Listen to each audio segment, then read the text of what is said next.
muling tiniyak ng Pangulo na gagawin ng pamahalaan ang lahat ng legal at diplomatikong paraan upang maibalik sa Pilipinas ang puganting si Zaldico. Magandang araw, Malacanang Press Corps. Mr. President, you are correct in your information that Zaldico was detained by Czech authorities due to invalid travel documents.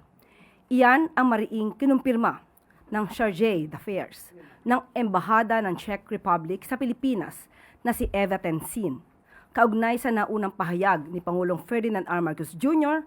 na nahuli at na-detain si Zaldico at sumailalim sa kustodiya ng Czech Republic. Ito ang naging pangbungad ni CDA Tensin nang tanungin siya ng Pangulo kaugnay sa naging estado ni Zaldico noong hawak pa siya ng Czech Republic. Walang pasubali, walang pagkakamali sa naging pahayag ng Pangulo para sa taong bayan. Kahapon, Miyerkules, nakipagpulong ang Pangulo kay Ms. Tensin at French Ambassador to the Philippines, Marie Fontanelle, kaugnay sa kaso ni Ko. Dito ipinahayag ng Pangulo ang kanyang pagkadismaya matapos na marilis ang puganting si Ko mula sa kustodiya ng Czech Republic at nanatiling nasa Europe. Hiniling din ng Pangulo na maliwanagan at maipaliwanag at iginiit na hindi dapat maging kakulangan ng ibang bansa para sa mga tumatakas sa kamay ng batas sa Pilipinas. Gayunman, pinagtibay ng Pangulo ang matibay na ugnayan ng Pilipinas sa Czech Republic at France na nakaangkla sa democratic values at pagrespeto sa rule of law. Binigyan din ng Pangulo ang kahandaang ng Pilipinas na pabilisin ang mga kasunduan ng extradition at iba pang kooperasyon sa batas. Sa huli, muling tiniyak ng Pangulo na gagawin ng pamahalaan ang lahat ng legal at diplomatikong paraan upang maibalik sa Pilipinas ang puganting si Zaldico, upang harapin ang graft at malversation cases na isinampa laban sa kanya dito sa Pilipinas.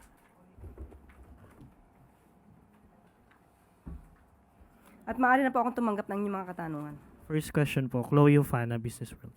Good afternoon, Yusek. May we just get Malacanang's reaction, ma'am, on the continued weakness of the peso? Opo, medyo nabalita nga po yan, kaya hiningin ko na rin po ang komento ni DepDev Secretary Arsenio Balisacan.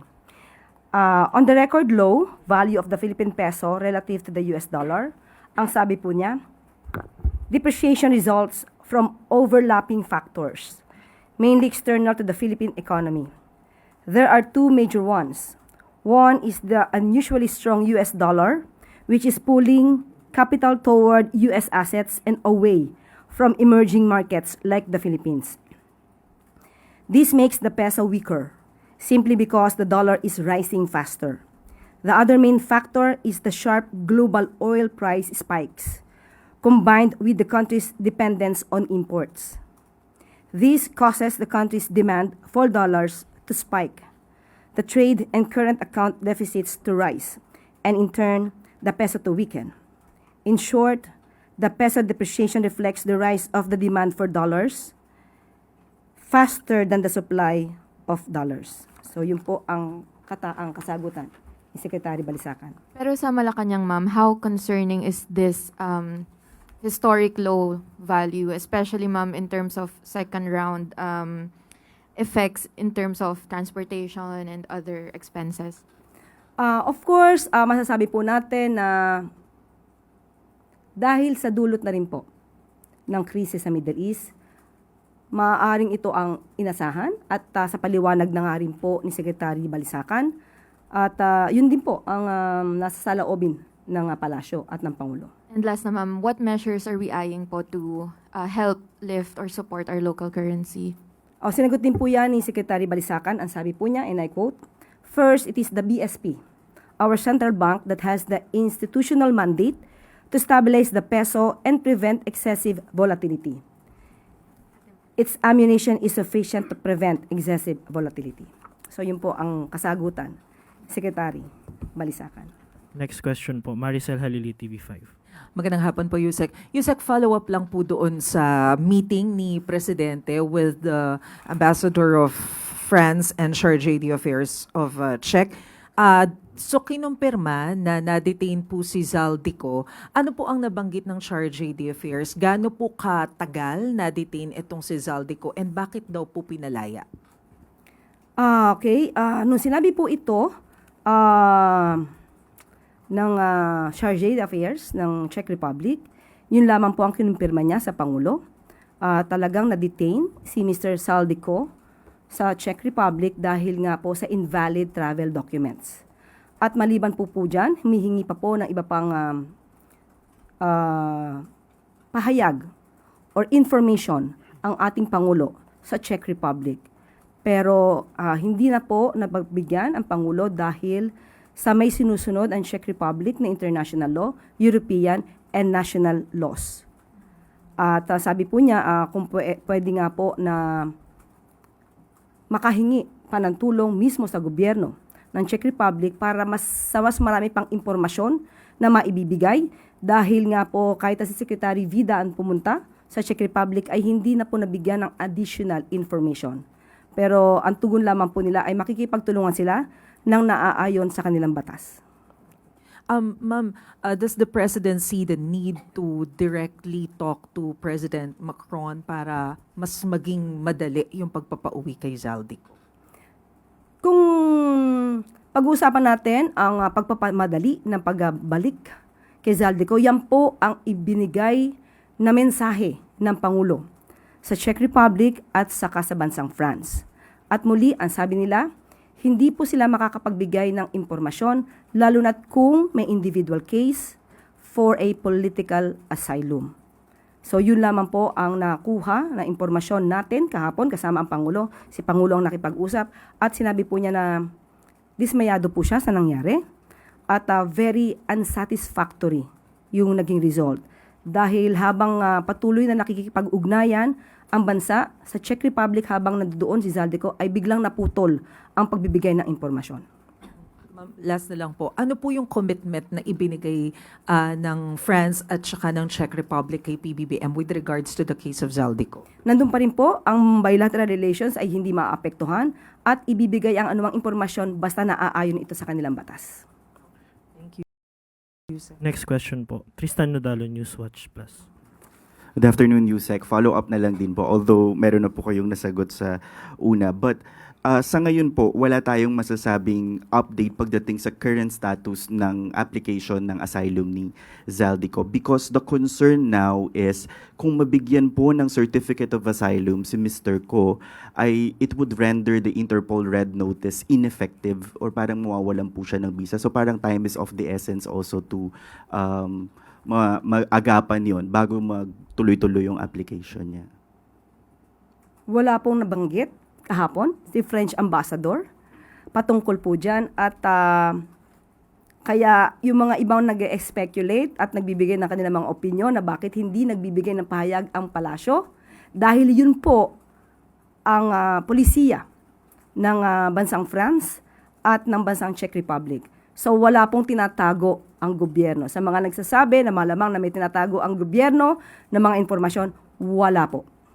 But there's a directive from the President na puspusan talaga yung paggawa ng paraan. Kasi nga po, yun, ang wino-worry rin ng iba ng publiko is yung mawala ng visa rin yung red notice. Yes, una po niya nakausap si French Ambassador at sinabi po niya na ang bungad po ng Pangulo ay patungkol sa estado ni Zaldico na isang fugitive na dapat na merong panugutan sa ating bansa kung siya man po ay masasabing guilty dahil sa ngayon ay wala naman pong judgment patungkol sa kanyang kaso. So naintindihan po ni French Ambassador at sabi niya po na naiintindihan niya at alam niya na pugante, fugitive itong si Mr. Zaldico at kinakailangan may harapin na accountability. But as far as she is concerned, sinabi po niya na wala siyang maibibigay na impormasyon hanggat hindi siya authorized to say something about that. Shifting lang po to one last topic on the House Justice Panel finding probable cause kay Vice President to impeach Vice President Sara Duterte. Ano po ang pananaw ng palasyo dito sa development na to? And during the hearing yesterday, naungkat din po yung threats sa buhay ni President Marcos and the First and the First Lady, kung saan sinabi ng NBI na posibleng miyembro ng Armed Forces of the Philippines yung isa sa mga kinausap ni VP Sara to assassinate the President. So meron po bang gagawing check ang Pangulo sa AFP at sa member ng kanyang mga security group? Because yun nga po, nabanggit ng NBI yun kahapon. Sa mga aktibong miyembro po ng AFP, ang tiwala po ng Pangulo ay buong buo. Kung sino man po ito na nasasabi po ngayon ng NBI Director Attorney Matibag na maaaring parte ng security ng Vice Presidente, hayaan na lamang po natin sila magtrabaho dahil baka po hindi kinakailangan pang idetalye kung ano po ang kanilang ino-operate. Pero on the impeachment, ma'am, yung development na nakahanap ng probable cause.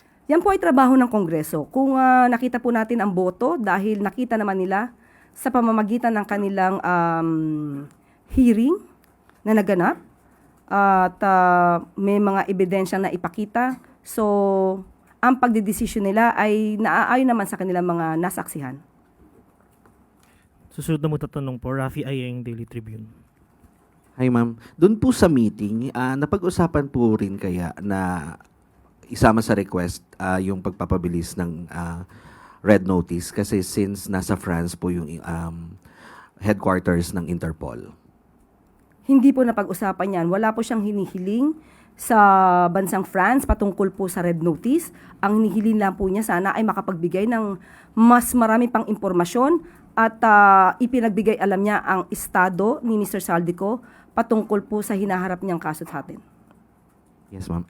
Ma'am, iniisip po kaya ng palasyo na may mga possible na offshore account si Saldico for his continuous roaming around sa Shenzhen area. Hayaan na lang po muna natin magkaroon ng pag-iimbestiga. Hindi po kami maaari mag-speculate. Okay, thank you. Next question po from Alvin Baltazar, Radyo Pilipinas. Yusek, good afternoon po. On other matters, Yusek, yung pagpapabalikat ng subsidy sa mga consumer, naayon daw po doon sa Expanded Lifeline Rate Act kung saan sa mga electricity consumers nga kinukuha yung discount or billing para sa diskwento naman ng for peace and other sectors. Anong nakikita ng palasyo na win-win solution para dito, para patas naman kapwa doon sa mga nakikinabang sa benepisyo at on the other hand, doon naman sa panig ng mga middle income earners? Ito naman po ayon sa record ay nagsimula pa noong 2001 sa panahon ni dating Pangulong Gloria Macapagal Arroyo. At ito ay na-extend sa panahon ni dating Pangulong Noynoy Aquino at na-extend ito for 20 years. At sa panahon ni dating Pangulong Duterte, lumawak pa ito hanggang 50 years. So ito'y matagal ng batas na i-extend na lamang. At siguro ang pinakamaganda rito, mabusising muli ng Kongreso kung ano ang nararapat para sa magkakaroon tayo ng balanse na pagtulong sa ating mga kababayan. Okay. Thank you, Yusek. Yusek, bukas, Labor Day, may good news po ba ang Pangulo na i-announce kung sakali? Ayoko pong pangunahan ng Pangulo. Pero meron po, Pero meron po siyang event tomorrow. any good news para sa mga manggagawa? Meron po. Ayokong i-preempt. Ayokong pangunahan. Thank you po, Yusek. Huling tanong po, Ivy Reyes, Bilyonaryo. Yusek, good afternoon po. With the identity of 9 civilians killed in Toboso Negros confirmed, the ASEAN Parliamentarians for Human Rights called out the chairship of the Philippines and said we're allowing the AFP to violate international humanitarian law. Meron po silang sinabi doon na a government that kills civilians and calls them terrorists cannot lead a region toward democratic governance. Okay, tanong ko, Ivy. Ito ba ay desisyon na nila? May decision na ba silang nakuha? Is this a conclusion? Is it already a decided situation? Or ito lang ang preliminary or initial nilang nasabi? So, as of now, alam po natin na ayon sa AFP, sa pamumuno po ni General Bronner, sinabi po niya na ito ay isang lehitimong military operations. Babanggitin ko po ang kanyang sinabi. And I quote, "The armed forces of the Philippines firmly reject claims that the Toboso encounter was an indiscriminate attack on civilians. Evidence on the ground confirms a legitimate armed engagement with members of the New People's Army, not the targeting of non-combatants. The AFP operates under international humanitarian law and strict rules of engagement to safeguard civilian lives and will fully cooperate with any lawful and independent investigation, confident in the integrity of its operations and adherence to due process. End of quote. So, sa atin po, maganda po naman talaga na mayroong mga ahensya na tumitingin at nangangalaga ng karapatang pantao.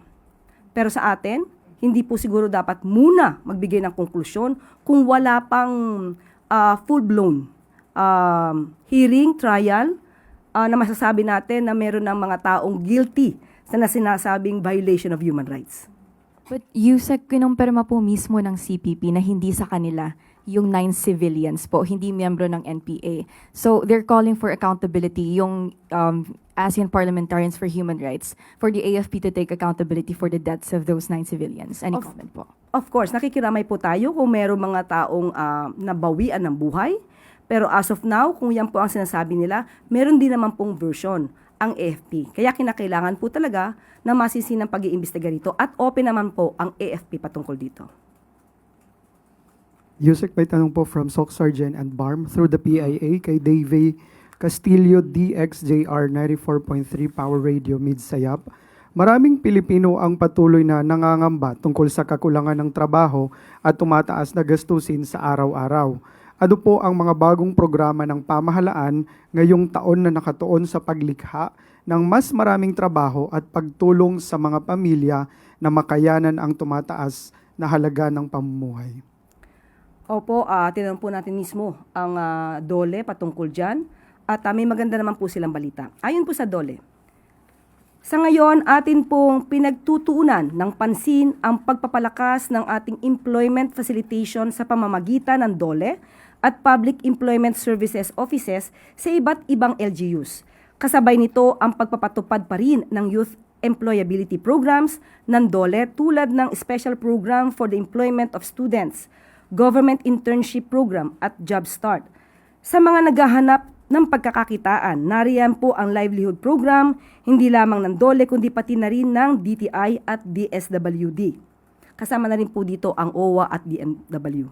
Meron din naman pong tupad na nagbibigay naman ng temporary employment. So sa ngayon, yan po ang kasagutan ng DOLE.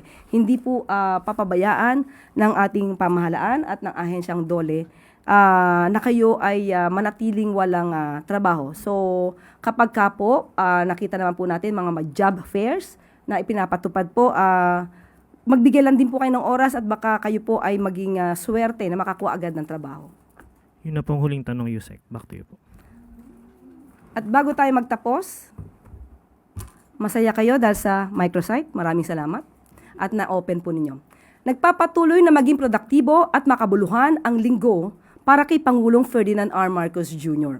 Ngayong araw ay tumungo ng ang Pangulo sa Leyte upang saksihan ang inaugurasyon ng Small Reservoir Irrigation Project sa Barangay Hibulangan sa bayan ng Villaba.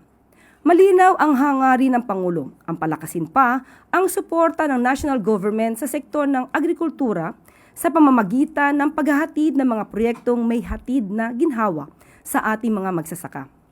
Kabilang ang Hibulangan, or rather Hibulangan, yes, Small Reservoir Irrigation Project, sa malawakang irrigation campaign ng pamahalaan upang patatagin ang ating mga sakahan lalo na sa panahon ng tagtuyot.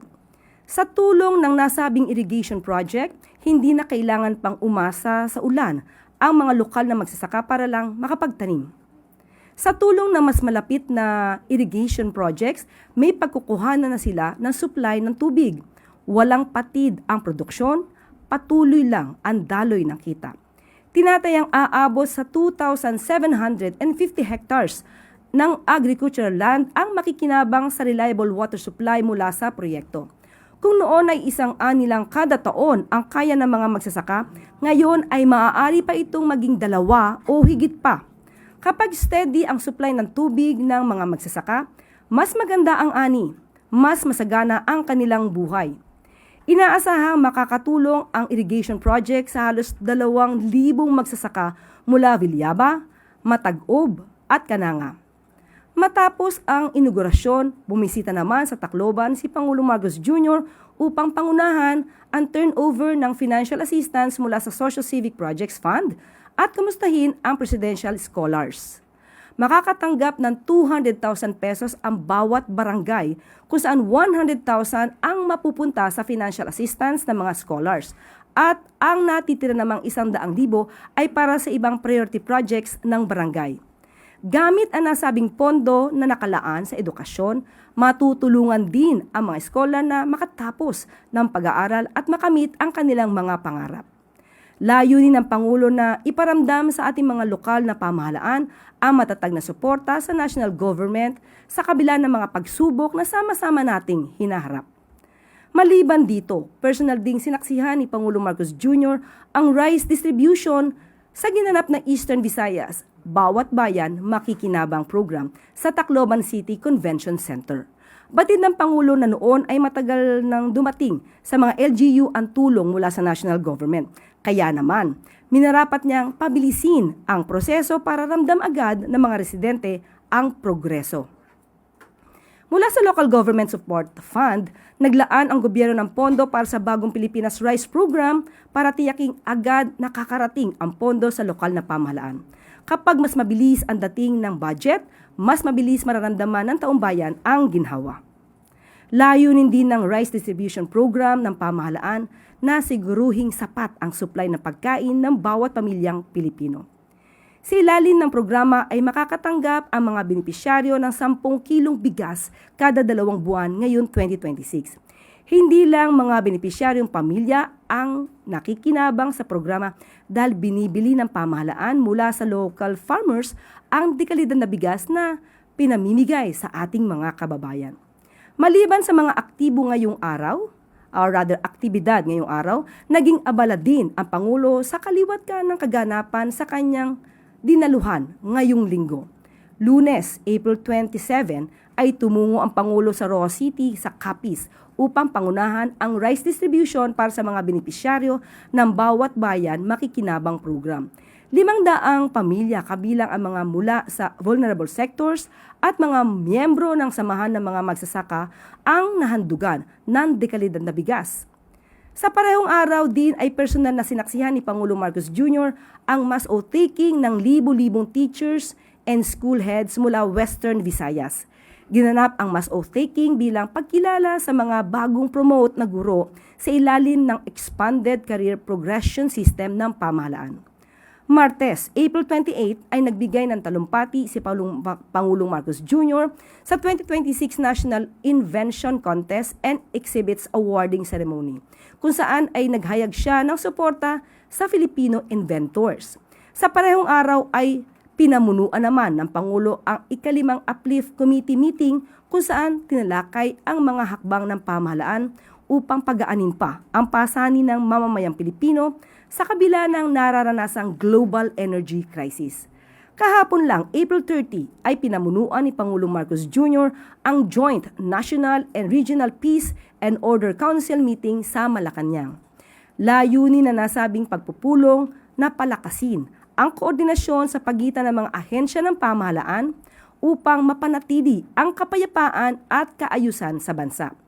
Bukas naman, Mayo 1, ay nakatakdang dumalo si Pangulong Marcos Jr. sa 124th Labor Day Dissenting Trabaho para sa Lahat program sa General Santos City. Personal din na sasaksihan ng Pangulo ang gaganaping Bawat Bayan Makikinabang program sa parehong lungsod. Bilang pagtatapos, sa kanyang araw ay nakatakdang tanggapin ni Pangulong Marcos Jr. sa isang courtesy call ang current President ng Olympic Council of Asia, His Excellency Sheikh Johan bin Hamad Al Thani.